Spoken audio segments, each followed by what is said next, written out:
Life in the 1970s was much simpler than it is today. We weren't glued to our screens or endlessly scrolling through phones. Instead, we'd head down to the local bar or invite someone over if we wanted to socialise. And back then, we had a bunch of things that we rarely see in homes today. So let's take a trip down memory lane and revisit 20 things you were almost certain to find in a 1970s British home. Starting with something that added a touch of elegance to even the humblest of rooms: curtain tassels and tiebacks.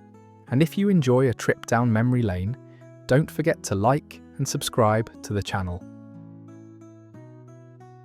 Back in the 1970s, almost every living room had these heavy curtains with floral or geometric patterns, and tassels and tiebacks were used to keep them pulled back neatly during the day.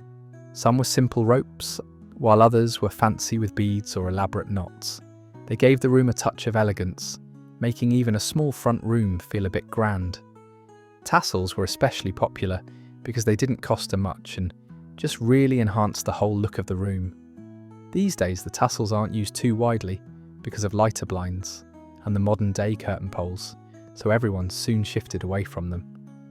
But most of you probably still remember tying back the curtains and giving the room a nice and elegant look back in the day. A fireplace was the heart of the home in the 1970s. Even when central heating started to appear, many families still gathered around the fire. Brass fireplace sets often came in complete sets with the tongs, a poker, a brush and shovel, and made the hearth look even better. It was kinda annoying to polish them every other week though, but looked really nice. They were not only useful for tending the coal or logs, but also decorative, often passed down through families. The need for the sets ended when gas and electric fires became more popular, so now you can mostly only see them in older houses or if you're looking to buy a vintage piece. Before electric hobs and automatic ignitions, many British kitchens in the 1970s had gas cookers that needed lighting. Matches were fiddly and could snap, so the safety gas lighter was a blessing. Some were shaped like a slim wand with a click at the end. It produced a spark to light the flame quickly and safely. They became common in most homes, often hanging by the cooker, ready for action. It gave peace of mind to parents too, as it was seen as safer than children using matches. These days cookers come with built-in igniters, so there isn't much need for the lighters anymore. But still, they do bring back memories of that sweet Sunday roast. Hat stands used to be a must-have. Back in the 70s, since most people wore hats. It was a pretty simple piece of furniture, which was made from wood or metal. It had hooks for coats, hats and scarves, and sometimes even an umbrella holder at the bottom. It was both practical and welcoming. The first thing guests saw as they stepped through the door.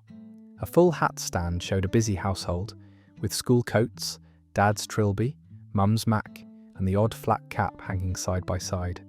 They became less common as fashion changed, and fewer people wore hats every day. Plus, we now have built-in wardrobes and coat cupboards, so they soon went out of fashion. But still, for many people, the hat stand remains a symbol of homely warmth and the daily bustle of family life. Winters in Britain were chilly, and many 1970s houses were still draughty. To keep the cold at bay, families used snake draught excluders. These were long, soft tubes filled with stuffing that were placed at the bottom of doors. They often looked like cheerful snakes with stitched eyes and a felt tongue, making them both practical and fun, especially for children. They stopped icy air sneaking in, helping the fire or heater warm the room more efficiently. They were popular because they were cheap, homely, and even a bit decorative. As homes became better insulated and double glazing grew common, the need for them declined. Still, many people smile when they remember nudging one back into place with their foot on a cold winter's evening.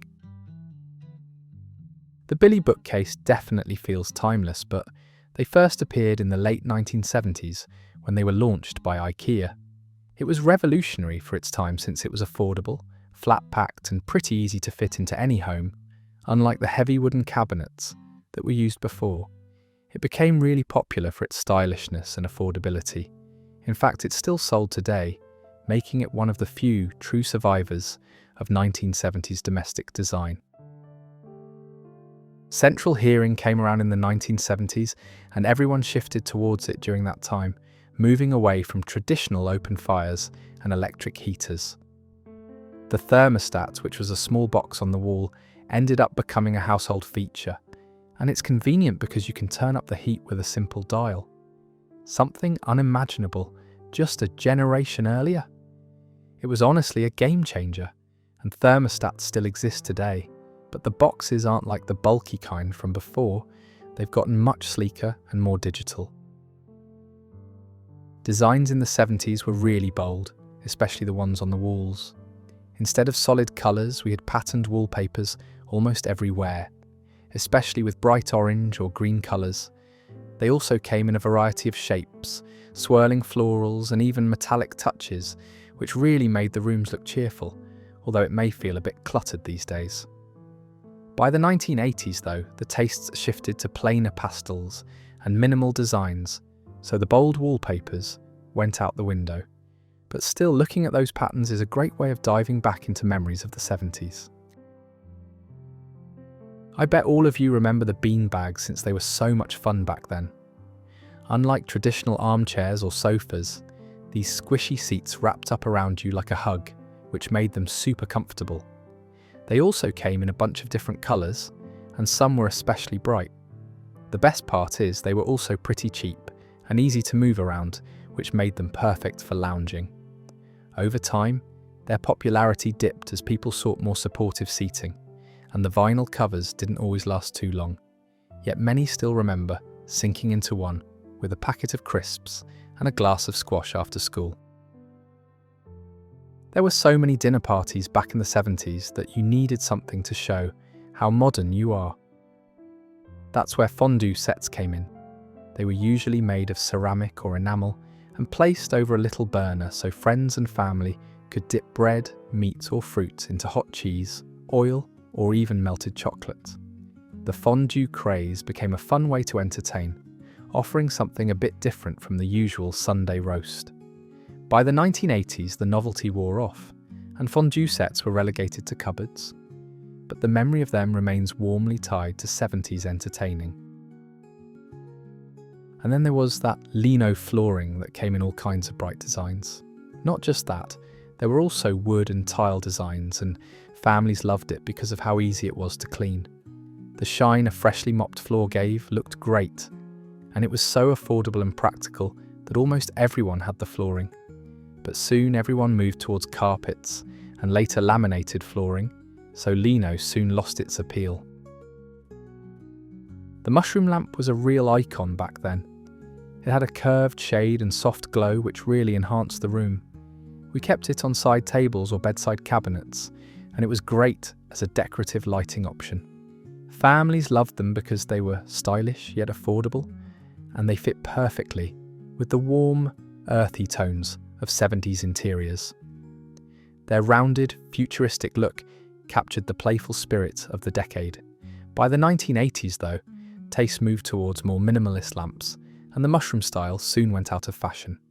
Today, the original lamps are actually pretty sought after as vintage items. In the 1970s, the classic rotary dial was slowly replaced by the modern push-button phone, which was sleek and stylish, and came in a bunch of colours that added to the look of the table or room it was kept in. Plus, you didn't have to slowly rotate a wheel just to dial up a friend, so it seemed futuristic even. Push-button phones became popular because they were both practical and fashionable, showing that a household was keeping up with the times. Eventually, cordless and later mobile phones made them outdated, but for many, the memory of pressing those chunky buttons remains tied to family chats and long-distance calls. Hanging chairs were almost everywhere back in the 70s, and they were usually made from wicker or woven macrame. They used to hang from ceilings or stands and made you think that you'd fall off when you sat on one for the first time. But they were so much fun to read books in or just relax and listen to records. They fitted really well with the trend for natural textures, like rattan and rope, but by the 80s they were seen as impractical and a bit of a fad. Today they're back in fashion, but for many they'll always belong to the relaxed, creative homes of the 70s. Who doesn't remember sinking their toes in that fluffy shag carpet? They gave any room a really warm and inviting feel, and were seen as modern compared to plainer carpets from previous times. Families used to love them because they were really cozy and were especially fun for children. They were everywhere from living rooms to bedrooms, but boy was cleaning them a hassle. By the late 1980s, they had fallen out of favour and replaced by easier to maintain flooring. Still, the memory of the shag pile instantly recalls that comforting 70s style. Music was at the heart of 1970s life, and the record player was like a core item in the house with stacks of vinyl records beside it. Families and friends gathered to listen, while younger people spent hours perfecting their collections. Hi-fi systems often had big wooden speakers and shiny dials, a true centerpiece of the living room. They were popular because they offered high-quality sound and a sense of pride in owning the latest technology. Although cassettes and later CDs pushed them aside, the ritual of dropping the needle on a record was unforgettable. Today, vinyl has made a comeback, but for many, those first records remain a soundtrack to their youth. In the 1970s, bold ceramics from West Germany were a fashionable way to decorate a home. These vases and pots, often chunky in shape, came in striking colours with thick, textured glazes, nicknamed lava glaze for their bubbling molten look. They stood proudly on mantelpieces, coffee tables, or windowsills, sometimes holding flowers, but often just admired as art. Their popularity came from their uniqueness, since no two pieces looked the same, and they matched perfectly with the earthy tones of 70s decor. Nowadays, collectors prize them again, but for those who lived through the 70s, they recall the bold creativity of home design. Houseplants were extremely popular during the 1970s, and none were more iconic than the cheese plant. With its large, glossy green leaves, full of natural holes and splits, it brought a touch of the exotic into British homes. Easy to care for and quick to grow, it became a staple in living rooms, often placed in a wicker planter or a corner by the window. People loved them because they made the home feel more natural and alive, fitting perfectly with the earthy tones and natural textures of the time. By the 1990s, houseplants fell a little out of fashion, but the cheese plant has made a big comeback in recent years, and for many, it will always be remembered as the plant that defined the 70s. Wicker furniture was everywhere in the 1970s, and none more memorable than the statement chairs. The grand peacock chair, with its high fan-shaped back, became a favourite for photographs and special occasions. The rounded papasan chair, with its deep cushion, offered a snug spot to curl up, while the hanging egg chair added a playful, swinging touch. They were popular because they combined natural materials with bohemian style, and they looked impressive in conservatories or living rooms. Affordable and fashionable, they suited the 70s love for relaxed, earthy design. Over time, wicker fell out of favour as it was seen as old-fashioned and not always practical. Smoked glass was everywhere, from vases and ashtrays to lampshades and coffee tables. It gave a really stylish and sophisticated look, and was usually in shades of brown, amber or grey. People loved it because it felt modern and elegant, a break from the clear glass of earlier decades. Smoked glass fitted perfectly with the warm, earthy tones of 70s interiors, complementing shag carpets, orange wallpaper and dark wood furniture. By the 1980s, however, lighter and brighter styles replaced it, and smoked glass slipped out of fashion. Today, many pieces are seen as retro treasures. And that's it for today's trip down memory lane. Give it a like if this video brought back memories of some of the things in your own home, and don't forget to subscribe for more nostalgia. See you next time.